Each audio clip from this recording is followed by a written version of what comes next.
What's going on, guys? Welcome back. We've got Joshua's second deck here, Patron purchase for $60. High price of $60. And we have Isshin two heavens as one. So just a reminder, if you saw the other video, we can't play Marchesa. We were looking for three color Mardu. And I was actually really excited about this one. Isshin is somebody who I've been wanting to make for quite a bit. Deck idea, I was not able to I wasn't able to go into it, the one that I wanted to do, but that's okay. I knew I didn't have the cards for it anyways. But the deck that I was really looking forward to make with Isshin is the Myriad effect. I really wanted to do copy creature, duplicate creature, make multiple creepers, and make sure they all had Myriad and just stack those Myriad triggers. So like every attack phase you have like 8 creatures from one creature go and make that one creature unblockable, and 8 of them are just swinging at you. So I thought it was a absolutely hilarious thing to do. So that was my deck concept. But this one's actually not too far off from that. We have some great attacking triggers. We actually do have one infinite combat phases in here, so yeah, it's gonna be fun. So stay tuned and let's get right into it. If you guys aren't familiar, red, white, black, Isshin two heavens as one. If a creature attacking would cause a triggered ability of a permanent you control to trigger, that ability can trigger an additional time. It gets wild, absolutely wild. So, um, we're we'll we'll pull the lands off the stack. We'll take a look at those real quick, per usual, just to see what kind of beautiful lands we have. And yeah, hope you guys enjoy. Stay tuned. Let's go. So Mortuary Mire, just returning a creature from our graveyard to our library. Some little dual lands here just to make sure we're filtered correctly. Tamar of Expanse, we're going to thin out the deck. Path of Ancestry, we're playing 3 color, so I really like, you guys are probably seeing the theme, I really like to make sure that I have the correct options when I'm playing 3 colors. So Axguard Armory, nice to go fetch a aura or artifact. Of course, Command Tower. I don't think I was able to get a Arcane Signet for this one, but I don't think that'll be too important. Um, it is just 3 color, so it doesn't get too crazy. I think you start hitting that 4 or 5 color. It's just wild. Demolition Field. Of course, we want to knock off some of our opponent's lands that may be a little tricky. I don't have any of those high class lands, like our Maze of If, things like that. Myriad Landscape. Gonna go searching for some basics, and then our lineup of basic lands. I think the majority of these we were able to get full art foil. Looks like a lot of Kamigawa Brothers War. Yeah, I think that was the majority of the stack that we hit. So, oh, we got a Adventures Forgotten Realm. Very nice. So, lands are beautiful as ever. I think we're running 38 lands if I remember right. So, pretty decent. We do have some high costing stuff in there, so the curve is a little higher. So environmental science there, or sciences. I've hit this card a few times now. I'm absolutely in love with it. I mean, you're searching for a basic for 2. It doesn't cost you anything. If you're playing multicolor, this is an awesome fetch. And then you're gonna gain 2 life, so it can really help out in a pinch. Ingress Page, destroy a, well, not destroy. Target player is going to sacrifice a creature, an artifact, or a planeswalker. You get to choose which one you want to do. So we have a little bit of control in here just to kind of spot removal, things like that, anything that's going to trip us up. I will get into some things that I think are really going to make this deck a little better, where it's probably lacking. So I'm not going to go too much into the actual upgrades for the deck, but I would make some recommendations. It just didn't happen to come across those cards as I was building the deck. So, Despark, exile target permanent, convert mana costs 4 or greater. So obviously we're going to take out something that's kind of big, and we're going to save that for something important. Tavern Brawler. So this is a card I'm actually unsure about. I need to go look up backgrounds, but maybe somebody in the comments below can explain backgrounds to me, because I have not. I actually haven't even played a single commander with a background. But I'm hoping you can run this in the actual deck and just play it as a regular legendary enchantment. If that's not the case, just swap it out for something else. But I actually kind of like this. So, commander creatures you own have at the beginning of your upkeep exile top card of your library. This creature gets plus X plus O until end of turn, where X is that card's mana value. You may play that card this turn. So we don't have a lot of draw in this deck, and that's going to be one of the points of pain. There's just not. So anything that's going to let us go to the top of our deck and play more cards and allow us to keep doing that, I would definitely go to swap those in. So if you find that it's a little too creature heavy, Joshua, I would go ahead and just swap into some draw and probably a little more control. So just some, it needs more indestructible. Needs more indestructible, and there's not too much you're going to be able to do about somebody exiling the entire board, unfortunately. Contraband livestock, exile target creature, roll a d20. I just thought this was absolutely hilarious. As far as getting rid of something that you really don't want to be on the board, it's it's like the other blue card that we played yesterday. Sorry, I made the deck yesterday night, but basically you counter a spell, and then a player from outside the game is going to determine if that spell was dangerous or not, and then if it is, you get to draw a card. So it's just like a funny, random addition to a card that I just thought was cute. And Contraband Livestock, I love the art. The art's just, oh my goodness, it's so good. The flavor on this card, um, it's wonky things like that. Like you don't have to. Every card in your deck does not have to be 10, 20, $50 to be a good deck. Everything has its place. It's just making sure to find its place, playing it at the right time, and it's gonna have value, whether it's a 1 cent card or it's a $10 card or a $100 card. Look at you, Jewel Lotus. All right, Manifold Key. Target creature can't be blocked this turn is pretty much what we're going to be going for here. Going to be important. We want to make sure that some of our creatures that we don't want to get blocked and killed off, because we want to continue to get those attacking values. Lay down arms. Exile target creature with mana value less than or equal to the number of planes you control. Its controller gains 3 life. There's spot removal right there. Yes, we could just go swap that out for Swords to Plowshare, something along the lines. There isn't a lot of artifact enchantment removal in here, but that's alright. Go for the throat, destroy target non-artifact creature. Gruesome Realization. Choose one, draw 2 cards, you lose 2 life, and then creatures your opponents control get -1/-1. Particularly on this, I'm looking for the draw 2 cards. Like I said, there is not a lot of draw. If you maybe swap that out for something like a Phyrexian Arena, just some recurring draw, it is going to give you a little bit of card advantage. That would be a suggestion of mine. Ashnod's Intervention. Target creature gets +2/+0, and when this creature dies or is put into exile, return from the battlefield, return to its owner's hand. So we have some spot save right there. There are some things that we just really don't want to go away, and those cards like that are just going to come in handy. So we're really going to try to save that so that we can always recast our commander. Commander's pretty low cost. It's 3 drop. Not a huge deal if we have to recast him 2, 3. I would even say maybe 4 times during a game would be pretty awful. It's probably a long game if that's the case. But otherwise, it's not going to be a huge issue. So we might save that for one of our other key combo pieces. Aggressive Sabotage. You can kick it for 1, which you might as well. It's only going to be a 4 drop at that point.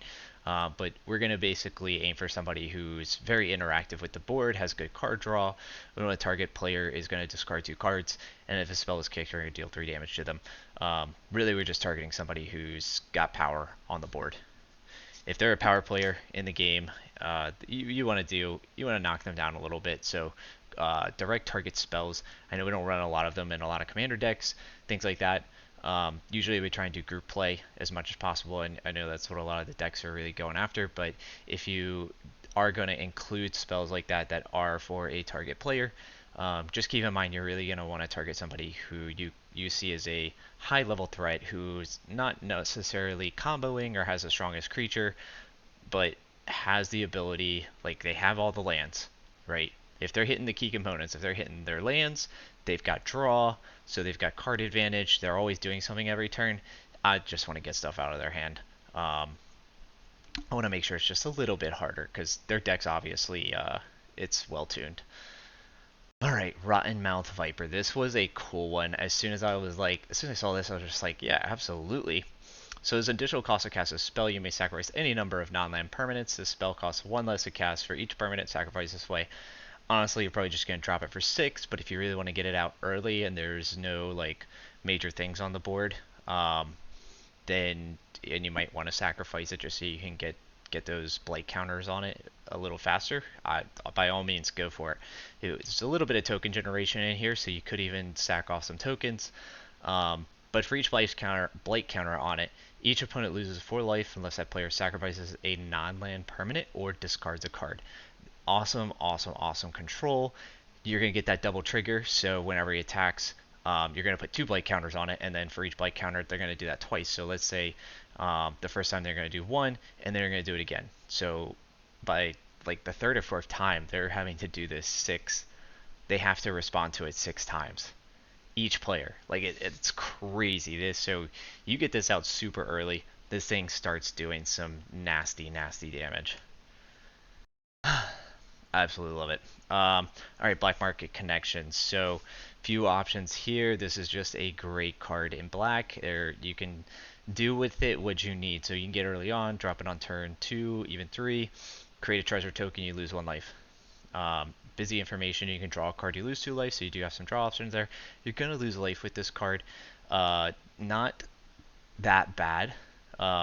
And you can do more than once. So Commander, you start out with 40 life. If you have ways to add some life into the deck, absolutely go for it.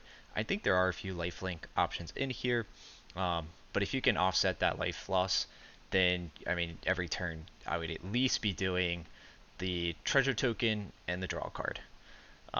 The token, unless you're really trying to go for that Rotten Mouth Viper a little earlier, and you happen to get this out on beforehand, yeah, go for the 3/2 Changeling. But the Changeling is not really important to this deck, so I would circumvent that. Alright, Tallmaker's Shop Porcelain Gallery. Absolutely wonderful card. So drop this on turn 2. Whenever one or more non-token creatures you control attack a player, create a 1/1 white toy artifact creature token. This is great. Isshin, as long as a non-toy creature is attacking, you're basically going to get 2 tokens every single turn. Creatures you control have base power and toughness, each equal to the number of creatures you control. The larger this thing gets, the earlier it's out, the more time you have to generate with this. You're going to be creating a ton of tokens because, I mean, Isshin's doubling ability on those when you attack is absolutely, like, it's so good. Alright, Swiftfoot Boots. Obviously, our commander does not have hexproof, so we're going to want to throw this on this bad boy. Cut of the Prophets, causality 3. This should not be an issue, so you're going to sacrifice a creature. I believe causality 3 is sacrifice a creature with 3 power or more. And when you do, I guess you get to copy this spell. So you can cast this for X, lose X life, and then we can copy it with this causality 3. I'm 99% sure that's what it is. I don't play with a lot of causality cards. It's a fairly new function, so fact check me below. But I'm pretty sure that's what that is. Horn of the Mark. Whenever 2 or more creatures you control attack a player, it's a pretty aggro deck. Isshin his ability is based off attacking, so the goal is to be attacking pretty much every turn. We're going to look at the top 5 cards of our library. We're going to reveal a creature card from among them and put it into our hand. Put the rest on the bottom of your library in any random order. We do have a ton of creature cards in here, so this is going to be a really nice artifact to get out early on. Key to the City. Whenever it comes to tap, you may pay 2. You may draw a card. I swear I said that there wasn't a whole lot of draw, but now I'm looking at it, I'm like, wait, damn. I think we just hit like our 4th or 5th card that's gonna let us. And the nice thing about Horn of the Mark, I mean, you're gonna get to do that twice, right? So maybe I'm like in La La Land, who knows? But so up to 1 target creature can't be blocked this turn. Fantastic. Key to City is a really good card. We're gonna save that for our creature that we really don't want to be blocked, and it's going to be a heavy hitter because we are going to have to dish a card. And honestly, there may not be a lot of cards in here that you're going to want to dish out. Cosmos Elixir. At the beginning of your end step. Okay, guys, apparently I lied. I'm just kidding. There's draw in here. Oh man, I half made this last night. I started it right after I posted the other commander video for the 5 color dragon deck, and I was very tired towards the end of that video, and I was just like, but then I had everything out still, so it was pretty late. Forgive me. But I was totally BSing apparently. Okay, at the beginning of your end step, draw a card if your life total is greater than your starting life total. Otherwise, you gain 2 life. Apparently, I was full of it. E to Extinction. Exile target creature, Planeswalker. Look at the top card of your library. You may put that card into your graveyard. So we get a free scry. Well, I guess that has a name now actually, which I can't remember right now. The new Surveil. So we're gonna Surveil, and then we're gonna exile target creature, Planeswalker that we're having difficulty with. I mean, a decent spot removal. Well, for 4, 3 and 1. Kaya, the Inexorable. I actually really like this one for this deck because we don't have a lot of ways to save our creatures. There aren't a lot of ways. I just didn't find the cards, so it was nice that I stumbled upon this to put a ghost counter up to one target non-token creature. Gains when this creature dies or is put in exile, returns to his owner's hand, and create a 1/1 spirit token. So if this is out for a while and you're able to basically ghost form counter a lot of your creatures, I mean you're gonna be able to save them from a board wipe, even an exile wipe. In addition to that, you're going to get a bunch of 1/1 white weenies to take their place. Um, I have no idea what just fell. I think it was my printer. So, -3, exile target non-land permanent. Fantastic removal for -3 right there. Immediately on your second turn that she's out, she has 2 times to do this, so it's really good. And then you get an emblem with at the beginning of your upkeep, you may cast a legendary spell from your hand, from your graveyard, or from among cards you own in exile without paying its mana costs. I mean, hey, if you get that emblem, it doesn't matter if anybody board wipes, it doesn't matter if anybody exiles, so you're pretty much safe. Probably one of the better cards in this deck that's going to very much. It just has a lot of synergy with a high creature deck. So, Seraphic Greatsword. Equipped creature gets +2/+2, and then when it attacks the player with the most life or tied for the most life, you're going to create a 4/4 white angel creature token with flying that's tapped and attacking that player. So with that effect off Isshin, we're going to get 2 angels every time we attack somebody. And like I said, we're going to be doing a lot of attacking. And 4/4 angels flying is no joke. Those are pretty big and beefy. Restoration of Ajanjo. We're going to go fetch a plains. I absolutely love this card for ramp. The nice part about it, too, is that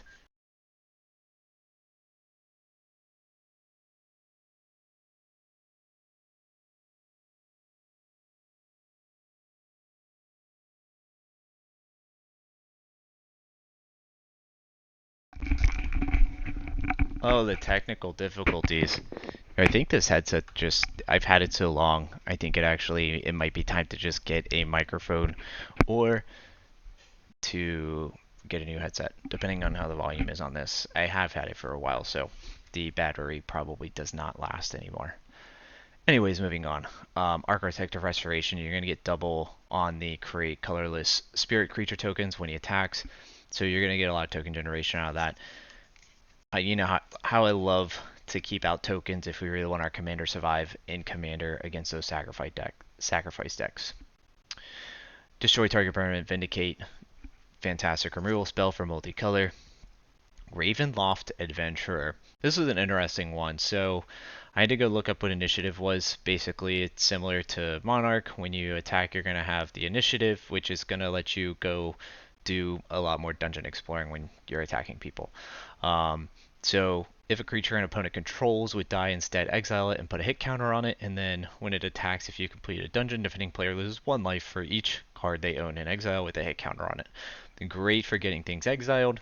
I mean, and it's got a hit counter on it. So then they're also going to lose life, and you're going to get to do this multiple times because of Isshin's ability. March of Wretched Snow. Removal. Damage to target creature or planeswalker, we're going to gain some life. Life gain actually might end up being important, especially if you get that black market out a little early and you are using up that life and those abilities multiple times in every single turn. Captain Lannery Storm. Haste. Whenever he attacks, you create a treasure token.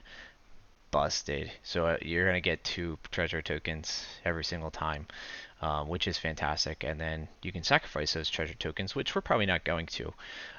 There's another card that does this. Frick.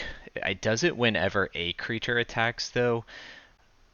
It's a brawler. It's red too, I think. And then the nice part about that, oh my goodness, what is that? It's actually a really good card. I think is it still in standard? It might still be in standard. I think it's Streets of Capenna. Um, anyways, the card lets you sacrifice treasure tokens. You can actually go basically exile the top card of your library. It might be 1 or 2 cards, and you can play it.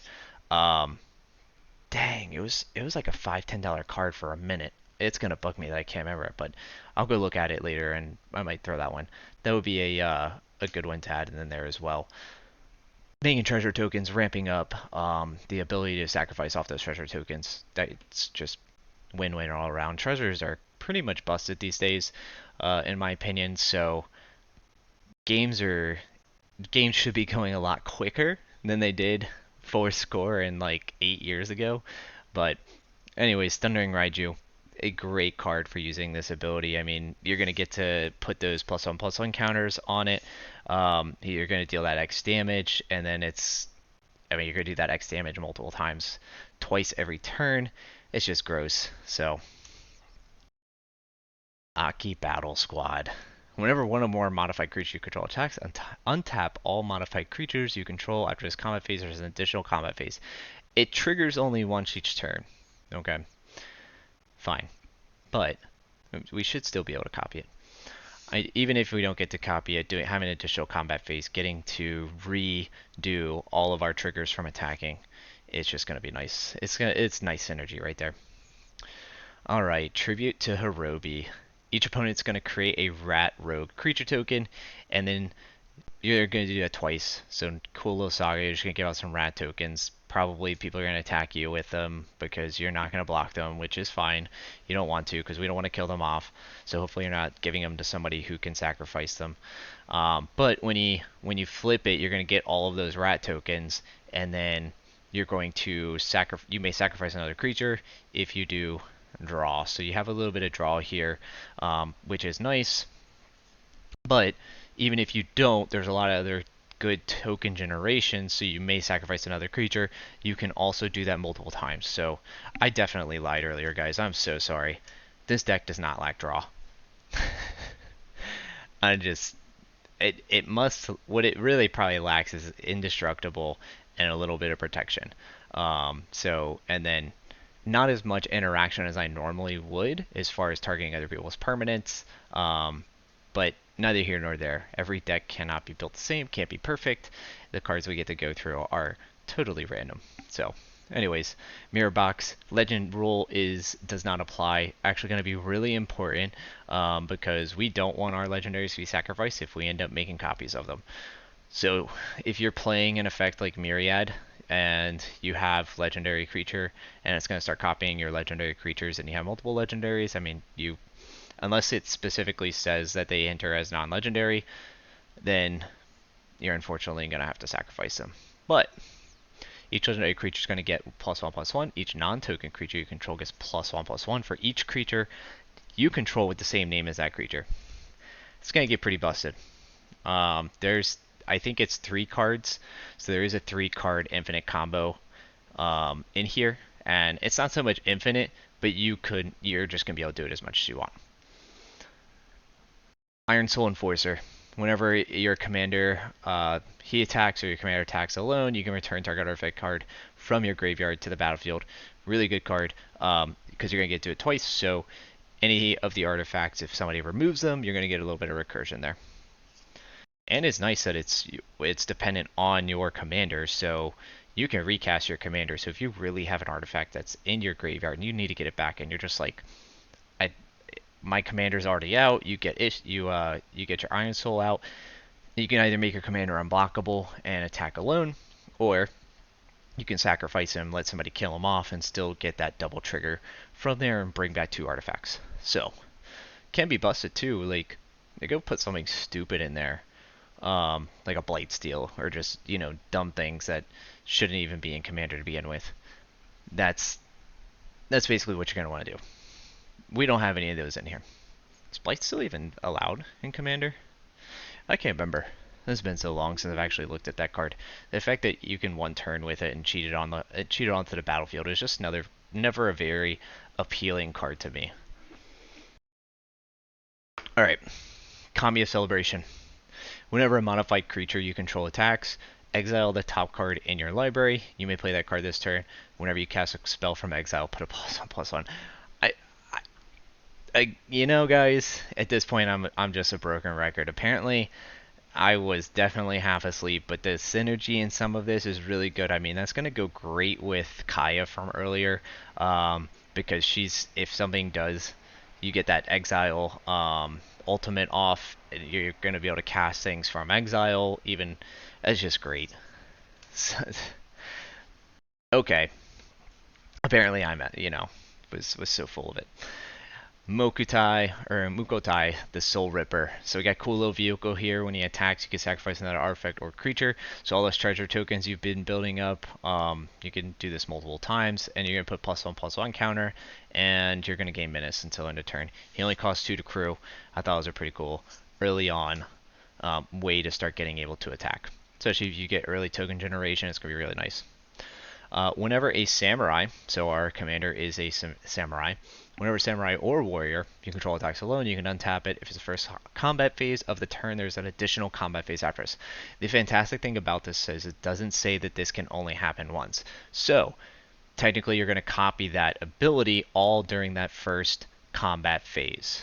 And you haven't gone to any other combat phases. So, with Ishin's, you're going to still get 2 additional combat phases right after this, which is totally ridiculous. That's not even the good one. All right. So March of Otherworldly Light, we're gonna exile target artifact, creature, or enchantment with X or less. Nice little removal. Fable of the Mirror Breaker. I actually had to go look because I know this was banned in Standard, and this was one card I knew to go make sure it wasn't banned. Not banned in Commander. Fantastic. Create a 2/2 red Goblin Shopping token that whenever it attacks, you're going to create treasure tokens. Great for this deck. You may discard up to 2 cards. If you do, draw that many cards. Awesome. Going to give us some card advantage, and if we don't like what's in our hand and we want to ditch it for the time being, good. And then we can exile it. Exiles into Reflection of Kiki-Jiki, and then you can create a token that's a copy of another target non-legendary creature you control, except as haste, so you're going to sacrifice that. Wild. At the beginning of the next end step. So I'm going to leave that there because that is one of the potential combo pieces. Myojin of Roaring Blades. This thing's dumb. Absolutely dumb. So if you don't want to take all the extra combat turns, what we can do is we can just make copies of this guy, and since he's going to die anyways, you can remove your indestructible counter from Myojin. So if you copy him with something like the Kiki-Jiki, you can just remove that indestructible token because the token's going to get sacrificed at the end anyways, and you can deal 7 damage each of up to 3 targets. So we can just target 3 players directly and deal 7 damage to each of 3 players. I thought that was pretty cool. So we added that in there because we do have some copy in here. You can also use it for creature removal. It's just going to be nice. Gorex the Tomb Shell. Additional cast cost a spell, you may exile any number of creature cards from your graveyard. Man, it's like that works fantastic with Kaya. So hopefully you have that Kaya ultimate. A spell costs 2 less to cast for each card exiled this way. Has Death Touch, and then when he attacks or dies, choose a card at random exiled with Gorex and put that card into its owner's hand. Don't even care. We're just going to exile the things if we have Kaya's ultimate. He does have Death Touch, which is going to be nice because we do have another card that gives some Death Touch. So if you have a way to give... One of the things that I was thinking about was there's Odric. There's a version of Odric that if one of your creatures has something, all of your creatures get it. Like haste, Death Touch, flying, etc. So there is I was thinking about adding that in there. That might be a nice addition because if you have one creature that's flying, everything's got flying, and that gets pretty nice, nasty. So, Albo, Alaboo, Boo Boo, hey Boo Boo. Oh, he's a golem. The Ancient Witness. Other artifact creatures you control have haste. Whenever one or more artifact creatures you control attack, the Ancient deals X damage to any target, and you scry X, where X is the number of tapped artifacts you control. So, I mean that can just stack up super quickly, especially if you have any of your stones out, your mana rocks. It's gonna get gross, absolutely gross, and you're going to copy that multiple times. So you're just going to deal X damage to a whole bunch of people.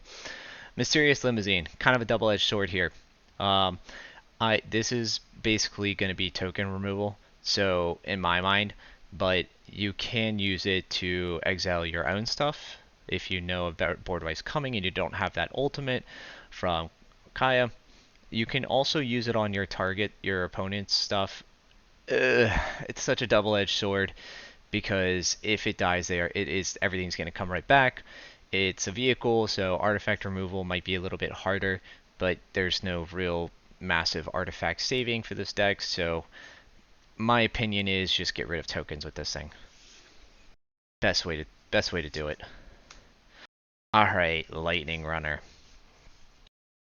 Fantastic card. I loved this card when it was in Standard, and I've tried so many different ways to make this work. So it has double strike, has haste. Whenever it attacks, you get 2 energy counters. Then you may pay 8 energy. And then if you do pay, you untap all creatures you control, and after this phase, there's an additional combat phase. There's no limit on how many times you can do this. You're going to get double. So every time one Lightning Runner attacks, you're going to get 4 energy. Right? So you guys see where this is going. So add that in with your Kiki Jiki. Here's the really, really great part. Because Kiki Jiki says at the beginning of your next instep, right? So he's going to come untapped. When that happens, oh, by the way, it's Facebreaker.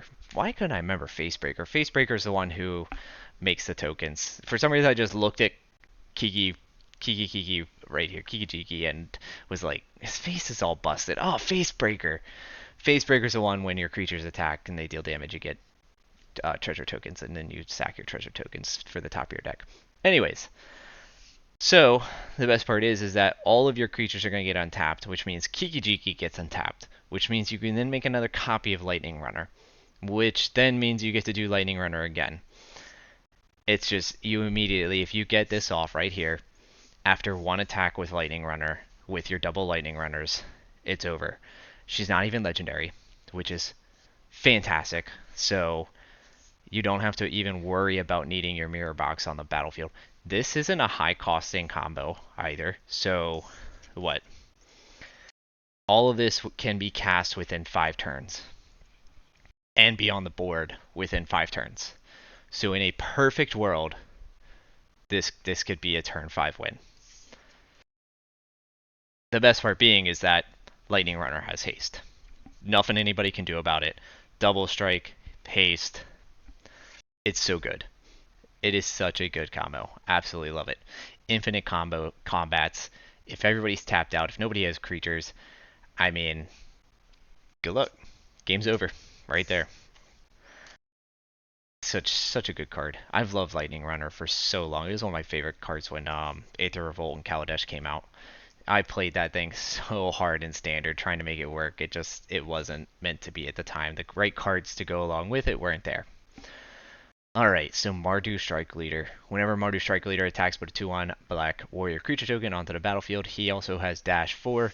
I don't really care about Dash 4 because we want to keep using him. So, Praise Caesar Dragon. So if we've been making a bunch of tokens, we need something to do with those tokens, which is we want to devour them. Alright, so he's going to enter the battlefield with twice as many +1/+1 counters for each token or creature that you sacrifice when he enters, so he basically devours them. And then when he attacks, it deals damage to target creature or player equal to the number of +1/+1 counters on him. So if we make him super big, devour a whole bunch of things, and then You make him attack an Isshin, like he doesn't even have to get through. But you're essentially going to double off that, so you're turning him into a triple damage. It's crazy. It's absolutely great. Taranika, a Crowan veteran. Whenever he attacks on tap target, another target creature you control until end of turn, that creature has base power and toughness 4/4 and gains indestructible. This is great. This is one way they're going to be able to give recurring indestructible to something. So if we have an artifact that gives indestructible and we throw that on him, we're probably going to have 3 creatures that we can attack with every single turn that are all going to have indestructible. If they aren't unblockable, if they're not flying, something like that, then that's another great way to make them survive. Glorious Anthem. It's an anthem. What can I say? +1/+1. We have a lot of creatures on the battlefield. It's fantastic. Even better than that anthem though is this right here. Starlight Spectacular. How is this not played more? How is this not a thing? Alright, so it has Parade. At the beginning of combat on your turn, choose creatures you control one at a time until each creature you control has been chosen. Each of those creatures gets +1/+1 until end of turn for each creature in support. Alright, so the first creature is going to be 0, then 1, then 2, then 3, then 4, so it's going to escalate. So by the time you get to your last creature, especially if you're playing a giant token generator deck, so you got like 20 elves on the battlefield, your 20th elf is going to get +19/+19. Nutso. So cool. That was a fun one. So it is an anthem. It is only a combat dependent anthem. So and it's going to be at the beginning of combat on your turn as well. But still, that is such a fun card. Especially if you already have like giant creatures. So you're like, I have a 10/10. He can be number 0. And I get this little 1/1 over here that after I get to him, he will be a 10/10. You can even it out so that all your creatures are going to be swinging away with like 10/10s. Prowl Stoic Strategist.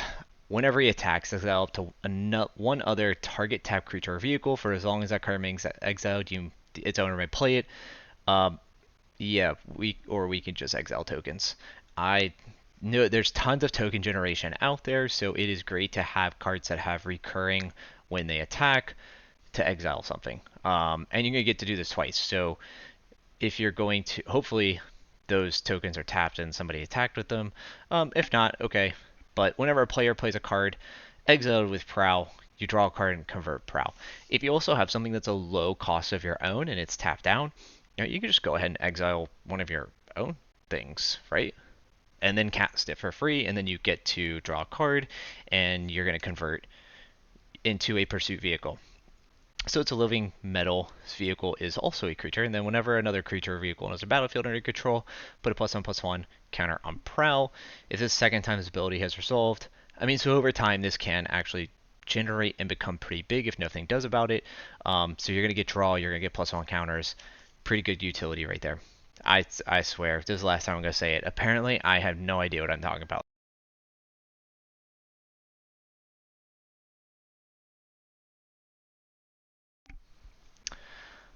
Apparently we're going to have to switch away from this mic, which is unfortunate, but I already knew I was in the market for either getting a microphone, another headset, but I do want to make the video quality, the sound quality better, so working on that. Gotta listen to some feedback, guys. Sardian Avenger. First strike, trample, when he attacks, he gets +X+O, equal to the number of artifacts your opponents control. Fantastic. Busted. And then whenever an artifact an opponent controls is put into the graveyard from the battlefield, he's going to deal 1 damage to that player. So if anybody's playing with tokens or with treasures, they sacrifice them, they're going to take damage. And then when he attacks, you're going to double that. So when he attacks, you're going to get that twice. So however many artifacts, and everybody's got to play. Most people are playing artifacts, especially if they're more than 3 color. They need the rocks. God forbid you play somebody that sits down at the table and is like, guys, I'm going to play blue artifact control today. You're like, yes. Unquenchable Fury. We're going to make, so enchant creature has whenever this creature attacks, it deals X damage to defending player, where X is the number of cards in their hand. And then when it is put into your graveyard from the battlefield, returns to your hand. So we're just going to get double procs off of this. So if somebody's got 5 cards in their hand, they're going to take 10 damage, and all we got to do is swing at them. Sucks to be them.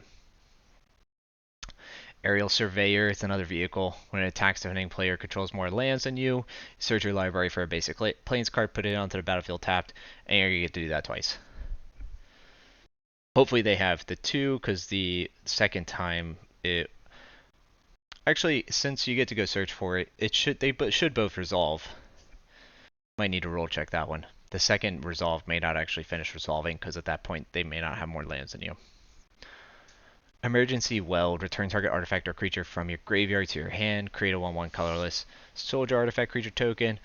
Just in case somebody gets rid of something that we really want. I even would say that probably going more for a creature and a planeswalker to your hand, or even if you swap it out for something more expensive, might be a little bit more beneficial.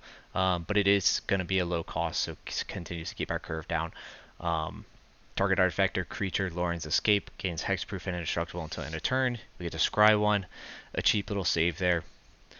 Disciple of History. Whenever Disciple of History or another legendary creature enters battlefield under your control, you can return an artifact card from your graveyard to your hand. It's going to be pretty specific depending on what you're looking for, or what you decide to add into this deck, but this could be very beneficial. There are a few artifacts that we really don't want to go to the graveyard. For instance, that mirror box. We are going to want that mirror box unless you switch the deck off to, which is another option I considered, was getting that myriad and having a sacrifice option where when you sacrifice a creature, everybody's going to take damage and you gain life and go that route. But I've done it so many times, I really was not interested. Burnished Heart. We need to go clear out some land. Commander Sphere. Fantastic, and we pretty much get to our basics right there. Look, I said it was the last time, but apparently not. Siphon Mind, such a good black control card. Each player is going to discard a card, and other player, so not yourself, and then you're going to draw a card. So if you got 3 people are going to discard cards, and you're going to get to draw 3. Hooded Blightfang. Whenever a creature you control with Death Touch attacks, each opponent loses 1 life and you gain 1 life. And whenever a creature you control with Death Touch deals damage to a planeswalker, destroy that planeswalker. So this is one of the things that I was thinking about for like dropping an Ulrich in here. If you have things that have dependent on what your creature has, it's actually a really cool concept. Also, if you end up making copies of him, oh, there it is. All right, so hold on. We'll finish through this. So Ulrich could be really nice if you have anything if you start like putting into the deck a bunch of first strike, flying, or even if you don't have to put a bunch of them in there, just like one of each. You have trample, so you then start to give your creatures all of those things, which can very much stack. It can stack up very quickly, especially if you're playing a creature heavy deck, and you give everybody everything. Like first strike and Death Touch are already broken. 100% broken. Alright, Ortheon, Hero of Lava Brink. This one's gross. So this is another piece that we can use to combo. Create a token that's a copy of another target creature control, gains haste, sacrifice it at the beginning of the next end step. So if there's a second main between your combat and your end step. So I'm going back to that having to sacrifice your lightning steps. You're not gonna have to sacrifice her. Alright, and then for 9, you can create 5 tokens that are copies of another target creature control. Same thing. That part's just really funny. So if you've been making a bunch of tokens, you're like, I got 9 treasures over there, bro. I know what I'm doing with them. You make 9 copies, or you make 5 copies of Hooded Blightfang. So we've got 6 Hooded Blightfangs that are gonna double proc for a creature with Death Touch, and it's going to be for each one. So 5 by 5 by 2. I mean, yeah, that's gross. That's gross. What is that? 5 by 5 is 25 times 2 is 50. So we're going to do 50 damage to each other player? Oh my god. That's wild. But you can do some silly stuff like that, or you can just make a copy of your lightning steps, and you can go infinite combat turns. There's some wonky janky stuff in here, and I just think fun stuff like that. I mean, yeah, who doesn't want to go to battle infinitely, but and, like, forget taking turns. My turn's never over. I'm just gonna keep attacking. Even if I just keep attacking with these 2 double strikes that you can't do, and it's gonna take me 8 times to kill one person, and then 8 to kill the next, and then the next. So be it. The game's over. Mirror Style Master. Whenever this creature attacks for each attacking modified creature you control, create a tapped and attacking token that's a copy of that creature. Exile those tokens. So this one is going to exile, but I mean, unfortunately, it doesn't even matter as long as you get to create a copy, depending on what you're copying. I mean, that creature's it's going to be beneficial. It's going to be booming. So, Isshin, 2 heavens is 1. That is the deck. There are a lot of fun concepts in here. The be waries of are definitely before you get that Kai out, and you have her ultimate. The be waries of are board wipes. That's really it. Board wipes. Once you get Kai out, so if anything that's gonna go fetch you a planeswalker, get her out early, and if you just want to stall until you get Kaya and then really turn the gas on, by all means, because after that it doesn't even matter. Exile wipes, board wipes, they don't matter anymore. You can cast everything from exile, you can cast everything from your graveyard. That's actually pretty busted. The more I say it, the more I'm just like, dang, I need to run that in every freaking deck now. Board wipes are now obsolete. So hope you guys like the content. As always, thank you for the support. If you're interested in a deck for me building, this is what I build for people. $60. Obviously, there's a slight charge if you're international. $15 for the international. We can split the shipping fee. Sorry, it's like 30 something dollars. It does add up. No infinite money glitch. But follow me on Patreon. Links below. As always in all my videos. And until next time, guys. This was a lot of fun. I've been waiting to build Isshin for so long. I really wish I could have done Myriad. Myriad Sacrifices, I think, the golden boy of Isshin. But anyways, enjoy.